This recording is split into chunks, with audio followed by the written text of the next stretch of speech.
So one of the big changes from last night was legalizing the recreational use of marijuana. And that could change things here in Canada, especially since one of the votes in favor was right next door in Washington State. Duncan McHugh was there as the results came in. On the night of America's presidential election, Jody Emery, Canada's so-called Princess of Pot, arrives in Seattle for a rather swanky affair.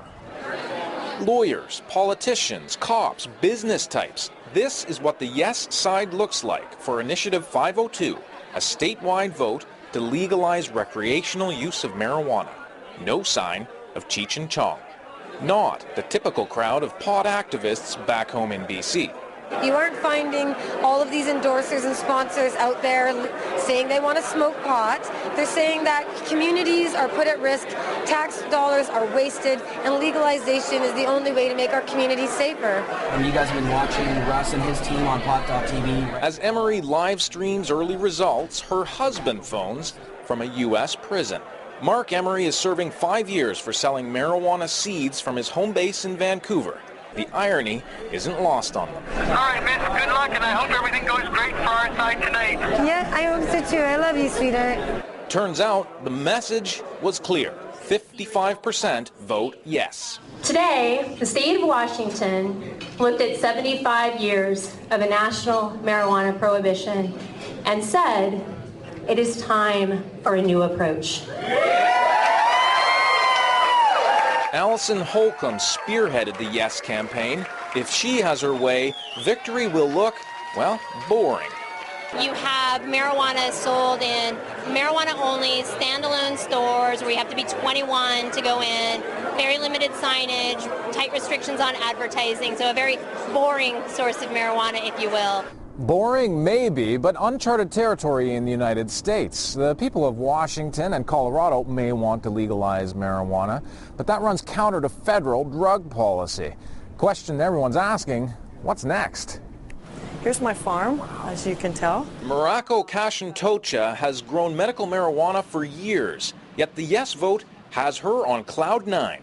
Let this roll. Let this happen. Let the people of the state of Washington actualize their rights. Let us do this. Let us turn our economy around. Let us reappropriate resources more appropriately. She expects medical cannabis dispensaries like the one she runs will close if and when state-run distributors start selling and taxing locally grown pot. I note that an awful lot of my growers are enthused about the potential of possibly getting a license and becoming part of the legal recreational marijuana grow setup. Seattle's city attorney, who wants taxes from marijuana to fund health care and treatment programs, says federal and state officials have 1 year to iron it all out. I know that they will respect the will of the voters, but what may happen is litigation in federal court, and that would be an appropriate place to sort out whether there's a conflict or not. If the state prevails, Ottawa, set to introduce stiffer marijuana laws, may find itself out of step with U.S. drug policy. I think that it also does allow us to say, look, don't worry about what's happening south of the border, because they're actually getting it right. It's time for us in Canada to make a decision for Canadians that recognizes that prohibition's a failure. Others predict BC's illegal pot industry, estimated at $7 billion value per year, will take a serious hit. If the theory, in my opinion, is correct, there will be a decrease in profits of criminal organizations if, in fact, the black markets are removed from Colorado and in Washington. Back at the party, Canadian gangs are also top of mind. If we're allowed to implement Initiative 502 and create a legal market here in the States, that can start to funnel money away from the organizations that are introducing crime and violence into Canadian neighborhoods. We're legalizing it, regulating it, and taxing it. Put your arm around her. There you go. There you go. Jody Emery couldn't get enough. I hope the impact will be that provinces, and particularly British Columbia, will work towards decriminalization, legalization, any sort of law reform to reduce the penalties and punishment for pot, as we're seeing done here in Washington.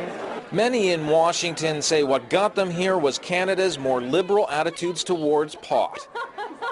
Now, Canadian pot activists will point south as they push for even more legal reform. Duncan McHugh, CBC News, Seattle, Washington. Here's another note on this one. Medical marijuana was on the ballot last night in 2 states. Voters in Massachusetts supported it. They rejected it in Arkansas. 17 states already permit its use.